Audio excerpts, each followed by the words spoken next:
Si vous pouvez prendre place.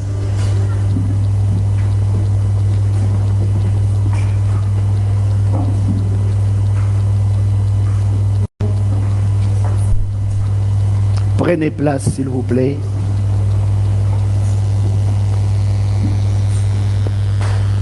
Bien-aimés dans le Seigneur, je vous salue tous dans le nom glorieux de notre Seigneur et Sauveur. Amen, amen, amen, amen. Bien-aimé, j'aimerais dire à quelqu'un, ce soir, nous avons été recréés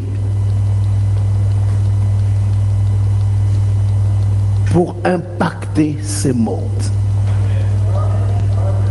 Alléluia. Je redis encore. Je ne dis pas que nous avons été créés. Je dis non. Nous avons été recréés pour impacter ce monde. Bien-aimés, nous avons passé à peu près un mois où nous avons parlé sur le Saint-Esprit. Nous avons parlé, et vers la fin, sur la puissance du Saint-Esprit. Bien-aimé, je ne parle pas ici, je ne dis pas la puissance d'un serviteur, non, mais la puissance du Saint-Esprit. Il y a une chose, bien-aimé, que j'aimerais que nous réalisons. Christ est venu mourir sur la croix pour nous racheter. Et bien-aimés dans le Seigneur, nous pouvons expliquer tout cela simplement. C'est vrai qu'aujourd'hui, parfois, on a un problème de mots, l'interprétation que nous en faisons. Mais bien aimés, nous allons être d'une manière sommaire, c'est-à-dire nous allons aller d'une manière sommaire pour que nous puissions comprendre. Il y a eu un homme dans la parole de Dieu, dans les livres des Jean, l'évangile selon Jean, qui s'est nommé Nicodème. Cet homme était un docteur. Il enseignait la loi, c'est-à-dire il enseignait la parole. Mais il a fait une rencontre et il s'est posé la question. Il dit, mais celui-ci, c'est lui-même qui dit, celui-ci c'est un docteur, mais ce n'est pas la même catégorie de docteurs que moi. Alors il va s'approcher pour lui poser la question. Que dois-je faire? Alors Jésus va lui répondre simplement. Il va lui dire, si tu n'es né de nouveau, si tu n'es né de nouveau, tu ne peux voir le royaume des cieux. Bien-aimés, retenez ça en premier, mettez point 1, naître de nouveau. Un chrétien bien-aimé dans le Seigneur, je le rappelle encore, ce n'est pas celui qui a grandi dans une église. Un chrétien, ce n'est pas l'enfant du pasteur ou l'enfant d'un diacre. Un chrétien, c'est celui qui est né de nouveau. Celui qui a donné sa vie à Jésus. Voilà pourquoi j'ai dit en commençant que nous avons été recréés pour impacter ce monde. Amen, amen, amen, amen. Sans la nouvelle naissance, nous ne sommes rien. Et c'est là où, bien aimé, tous les messages que nous avons essayé de donner durant tous ces mois de décembre. Être rempli de l'Esprit. Être rempli du Saint-Esprit. Quand Jésus dit à ses disciples, dans Actes chapitre 1, le verset 8, quand il leur dit, vous recevrez, c'est-à-dire ça va venir, vous recevrez une puissance, le Saint-Esprit, et vous serez mes témoins. C'est-à-dire que l'Église de Dieu est censée recevoir le Saint-Esprit qui va faire que l'autorité et la puissance de Dieu viendraient sur la personne. Amen, amen, amen, amen. Mon bien-aimé dans le Seigneur, c'est là où j'aimerais que nous puissions comprendre une chose. Souvent quand nous sommes dans l'église, la première chose parfois qu'on va nous poser la question, est-ce que tu es né de nouveau? Et souvent parfois la personne ne comprend pas. Mais bien aimé dans le Seigneur, c'est le commencement de toutes choses. Ceux qui étaient avec Jésus ont vécu cela. Voilà pourquoi Jésus, dans Jean chapitre 20, il va souffler sur les serviteurs en leur disant, recevez le Saint-Esprit. Parce que bien aimé dans le Seigneur, qu'est-ce qui est en train de se passer? Qu'est-ce que Jésus voulait dire à Nicodème? Tout cela c'est la même chose. Il voulait tout simplement le dire, vous avez beaucoup marché dans la chair, mais maintenant il est temps de marcher selon l'Esprit. C'est-à-dire qu'il y a changement de catégorie. Bien aimé dans le Seigneur, mon frère, ma soeur, mais beaucoup d'enfants de Dieu viennent, donnent leur vie à Jésus, commencent à parler de nouvelles langues, mais seulement ils s'arrêtent. Amen, amen, amen. On lui pose la question, peut-être que nous ne posons pas la bonne question aussi. Alléluia. Parce que nous posons la question, est-ce que tu as reçu Jésus comme Seigneur et Sauveur? La personne répond oui. Est-ce que tu es né de nouveau? Il te dit oui. Est-ce que tu parles de nouvelles langues? Il te dit oui. Amen, amen, amen. Mon frère, ma soeur, tout cela n'est que le début. Tout cela, ce n'est que la fondation que Christ Jésus est en train de poser sur les chrétiens. Mais dans quel but? Le but de pouvoir impacter ce monde. Mais de nombreuses personnes restent comme cela. Ils se disent, c'est bon, je l'ai reçu. On m'a dit maintenant, je peux aller au ciel. Gloire soit rendue à Dieu. Amen, amen, amen. Mais bien aimés dans le Seigneur, regardons dans ce monde. Combien de personnes, je dis bien, combien de personnes, combien n'ont jamais donné leur vie à Jésus? Alléluia. Et ces personnes-là t'attendent, toi et moi, pour que nous puissions aller le parler, afin que ces personnes puissent changer. Amen, amen, amen, amen. Il y a des païens dans ce monde, bien-aimés dans le Seigneur. Beaucoup de païens sont dans ce monde. Mais ils attendent de recevoir une parole pleine d'onction. Amen, amen, amen. C'est pourquoi parfois vous voyez que nous ne pèsons pas lourd. Tu parles aux chrétiens, pardon, tu parles aux païens, les païens te regardent. Ils disent, voici encore un autre malheureux. Voici encore quelqu'un de secte. Pourquoi? Parce qu'il n'y a rien en toi qui va envier. Amen, amen. Mais bien aimé, je vais vous dire une chose.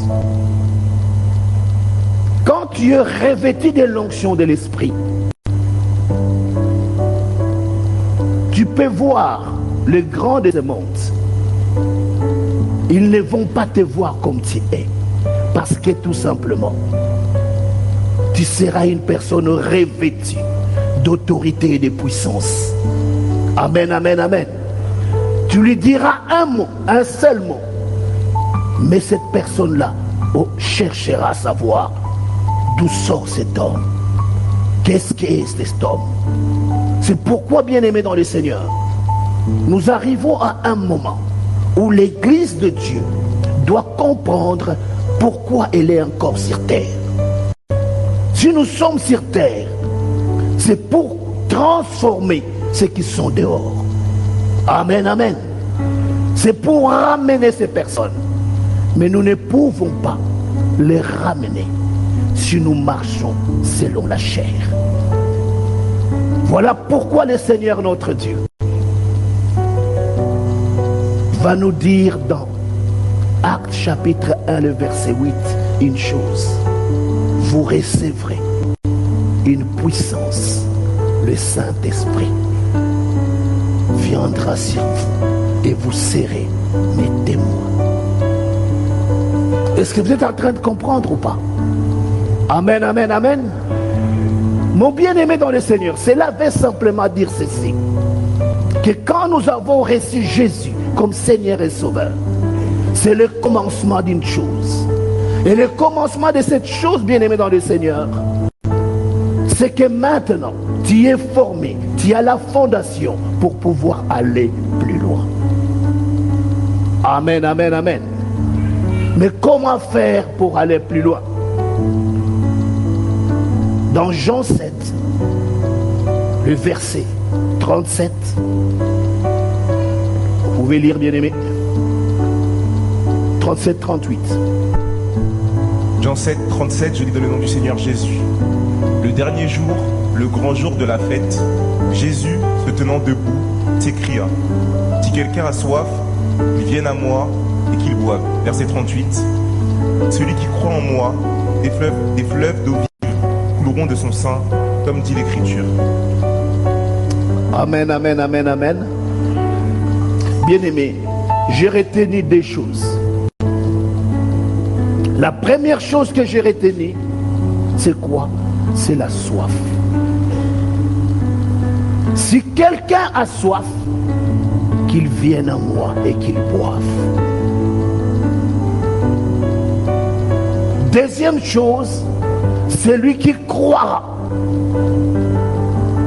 Celui, bien-aimé, vous savez, si nous ne sommes toujours pas embrasés par le feu de l'esprit, c'est parce que nous n'avons pas soif. Amen, amen, amen. Quand quelqu'un a soif, cette personne cherche. Alléluia. Et quand cette personne commence à croire, c'est là où Jésus lui dit que le fleuve de vie couleront de ton sang. Mon bien-aimé dans le Seigneur, tout cela c'est quoi? C'est pour te dire, bien-aimé dans le Seigneur, que l'heure est arrivée, l'heure est venue où l'Église doit payer les prix. Amen, amen, amen. L'Église doit payer les prix. Souvent peut-être nous nous posons la question, comment ferai-je? Comment dois-je faire pour payer ces prix? Mon bien-aimé dans le Seigneur, j'ai essayé dans la parole de Dieu de lire souvent les biographies de ce que nous appelons des hommes de Dieu. Bien-aimés, il y a une chose qui les catégorise tous. Vous verrez, ce sont des hommes qui se sont donnés au Seigneur. En quelque sorte, c'est des personnes qui ont payé les prix. Vous savez, il est facile de recevoir un don. Nous sommes dans une réunion du Saint-Esprit. Le Saint-Esprit va descendre et va oindre. Alléluia. Et les dons, ceux qui seront réceptifs peuvent recevoir les dons. Mais mon frère, ma soeur, si tu ne peux payer les prix, les dons que tu auras n'impactera pas ce monde. Alléluia. Cela veut dire quoi? De temps en temps, tu prieras. Parfois, des gens guériront. Amen, amen. Mais, si tu comprends ce que le Seigneur notre Dieu veut te dire ce soir, il te dit quoi? De payer les prix. Pour recevoir le don, c'est des choses gratuites. C'est la gratuité. Nous parlons de nouvelles langues. Gracieusement, il nous a donné. Pour donner sa vie à Jésus, c'était gratuitement. Toutes ces choses-là nous ont été données. Amen, amen, amen. Mais maintenant, Dieu cherche ses soldats.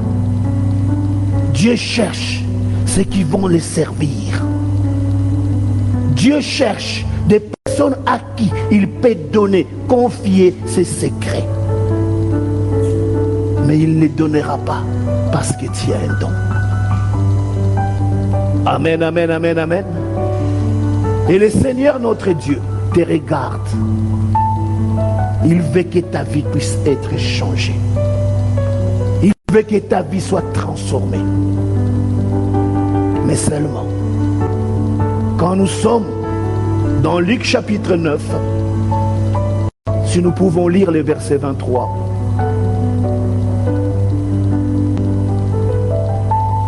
Luc 9, 23, je lis dans le nom du Seigneur Jésus.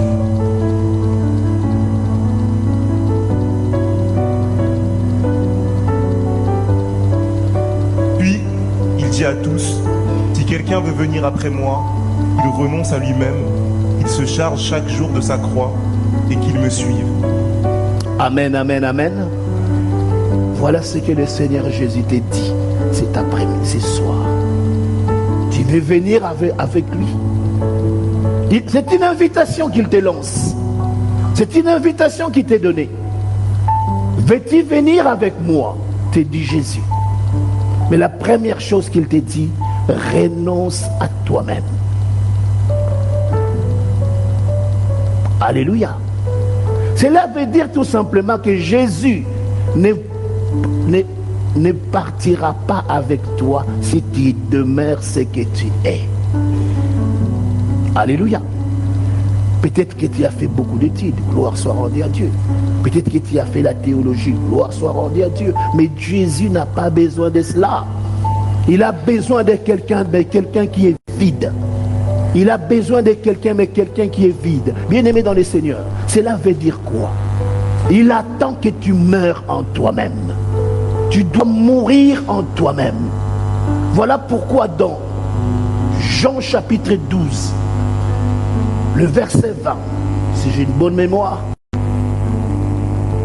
un groupe de personnes vont venir les voir. Ils cherchaient à voir Jésus. Il dit, nous voulons voir Jésus. Nous voulons voir Jésus.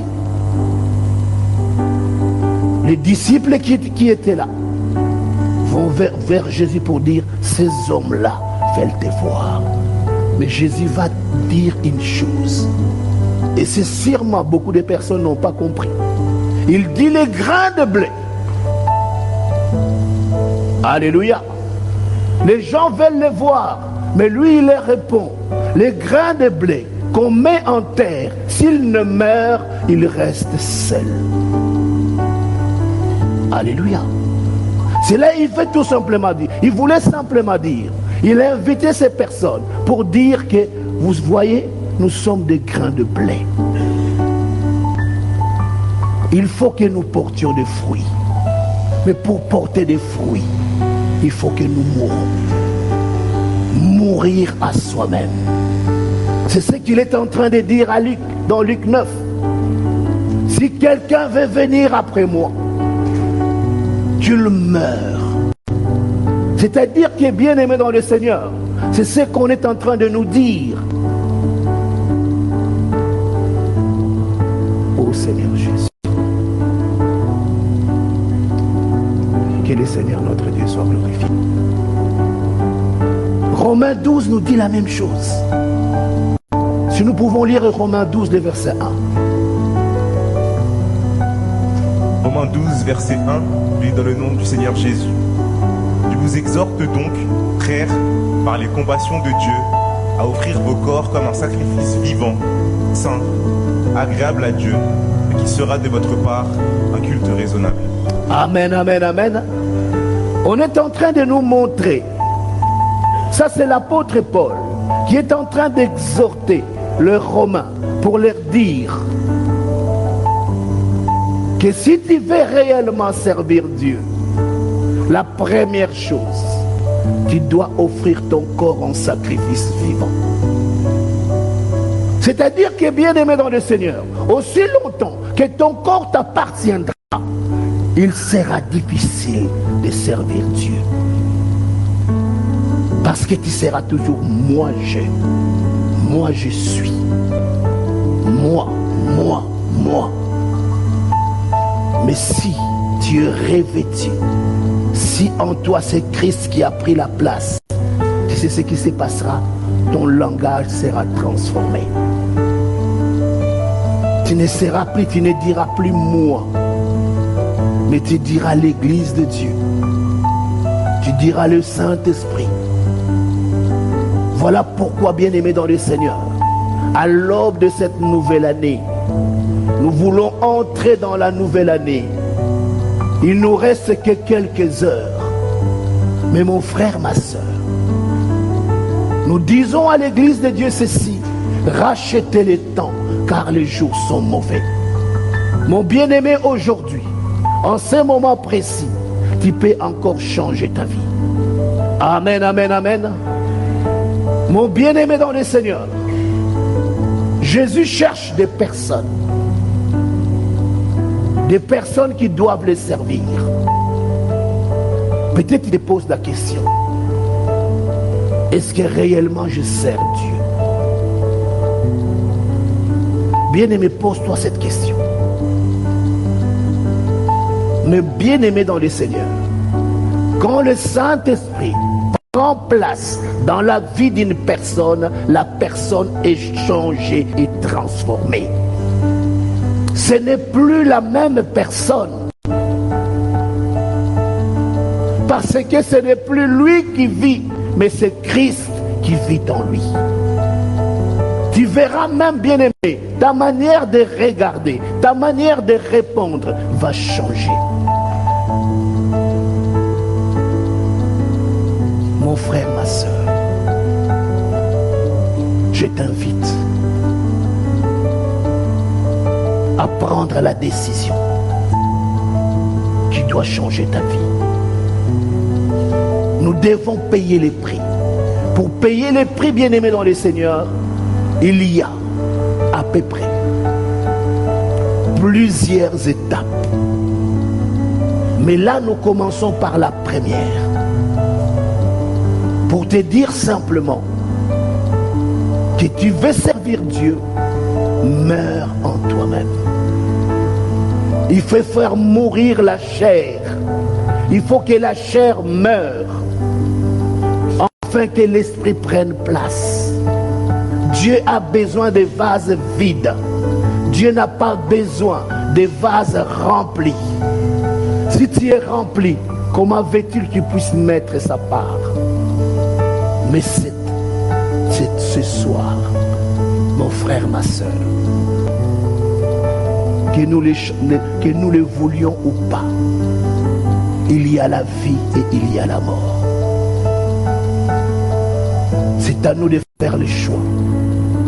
Nous pouvons choisir la vie. Mais quand on choisit la vie, on meurt en soi-même. Il faut que la personne, la vieille personne, qu'on ne puisse plus reconnaître la vieille personne. Qu'on puisse simplement dire: bien-aimé, vous savez, je connaissais cette personne-là. Je connaissais cette personne-là. Mais maintenant, ce n'est plus la même personne. Pourquoi? Parce que Christ a pris place. Mon frère, ma soeur, cet après-midi, est-ce que tu veux entrer pour que tu puisses impacter ce monde présent? Dieu n'a pas fini de bénir. Dieu n'a pas fini de répandre sa grâce sur toute chair. Le Seigneur notre Dieu veut encore être glorifié. Alléluia.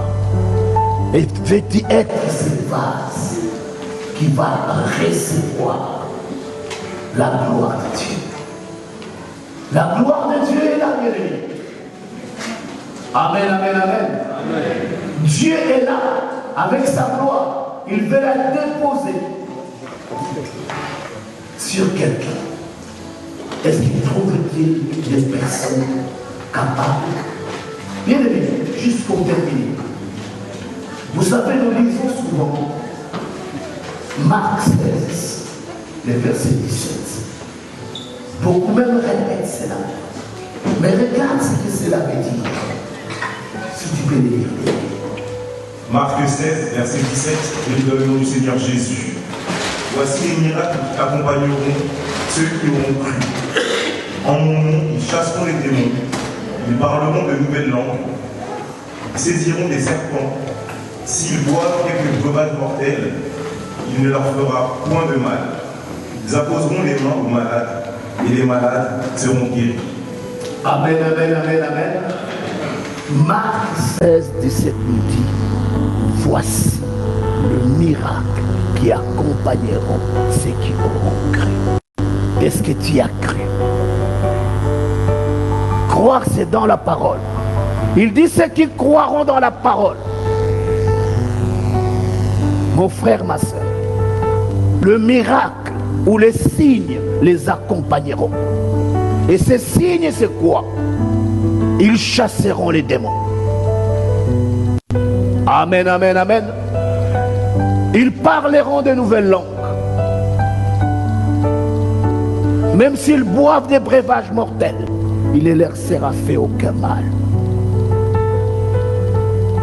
Ils imposeront les mains sur les malades. Les malades seront guéris. Mon bien-aimé dans les Seigneurs, qu'est-ce que la parole de Dieu dit? Voici les miracles qui accompagneront tous ceux qui auront cru. Amen, amen. Est-ce que tu as cru? Car si tu as cru, ces miracles doivent t'accompagner. Amen, amen. Si ces miracles ne t'accompagnent pas, c'est qu'il y a quelque chose qui manque. Et c'est ce que je suis en train de te dire cet après-midi ou ce soir. Il y a une chose. Tu dois mourir en toi-même. Amen, amen, amen. Il faut que la chair, il faut que les vieils hommes,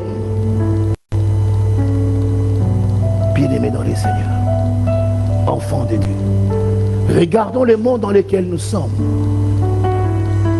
Dieu ne cherche qu'une chose, comme il est dit dans la parole de Dieu.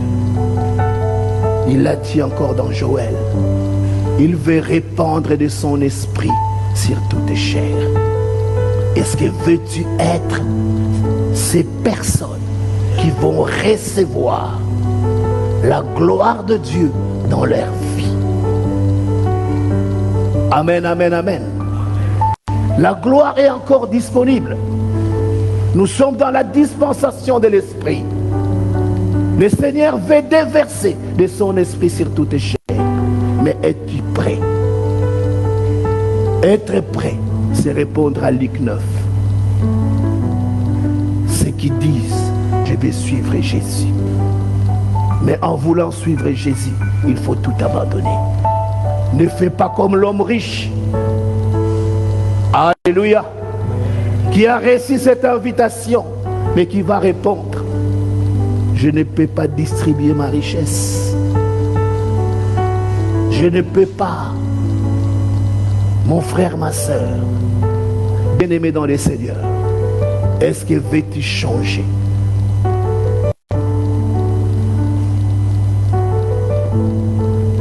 Alléluia. Éphésiens 2, verset 10 dit, nous allons les lire tous ensemble. Éphésiens 2, le verset 10.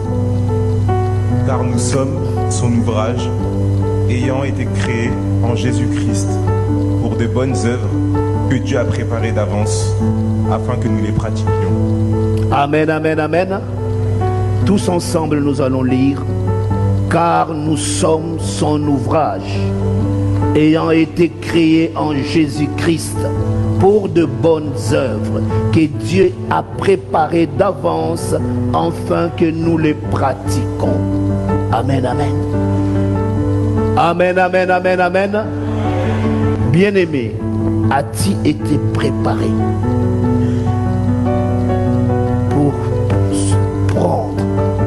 pour prendre possession?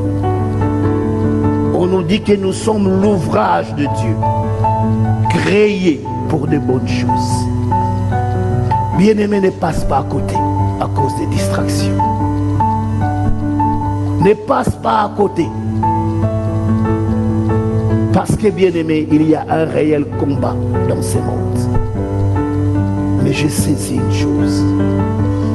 Je vais terminer juste par là.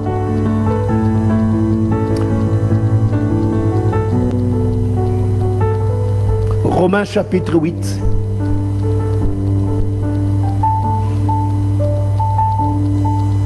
Le verset 11. Romains chapitre 8, verset 11, je lis dans le nom du Seigneur Jésus. Et si l'esprit de celui qui a ressuscité Jésus d'entre les morts habite en vous, celui qui a ressuscité Christ d'entre les morts rendra aussi la vie à vos corps mortels par son esprit qui habite en vous. Amen, amen, amen, amen, amen. Est-ce que vous saisissez, bien-aimés dans le Seigneur?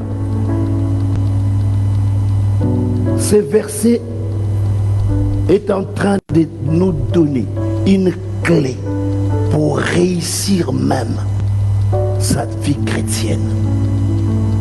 On nous dit, c'est comme si je te posais la question, est-ce que Christ vit en toi?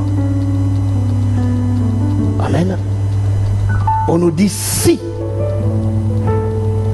l'esprit de celui qui a ressuscité Jésus d'entre les morts habite en toi. Amen, amen, amen. Celui qui a ressuscité Christ d'entre les morts rendra aussi la vie à votre corps mortel. Bien-aimé, j'étais en train de méditer ces paroles et j'ai saisi une chose. J'ai compris une chose.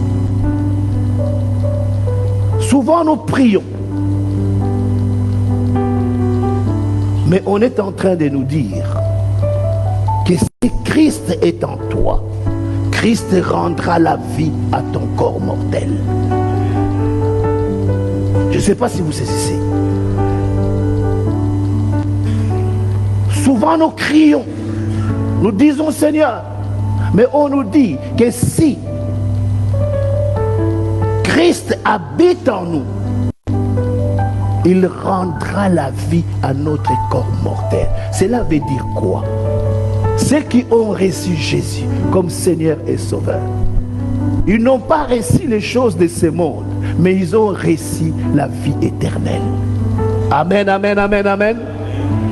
Et si tu as la vie éternelle, c'est que la vie de ce monde ne peut rien contre toi. Amen, amen, amen. Voilà pourquoi, bien-aimé dans le Seigneur, réalise et dis au Seigneur, je veux que ce que tu as déclaré dans Romains vienne dans ma vie. Il faut que l'esprit de celui qui a ressuscité Christ d'entre les morts, qui habite en moi, rende la vie à tout mon corps mortel par l'esprit qui habite en moi. Amen, amen. Acclamons le Seigneur notre Dieu.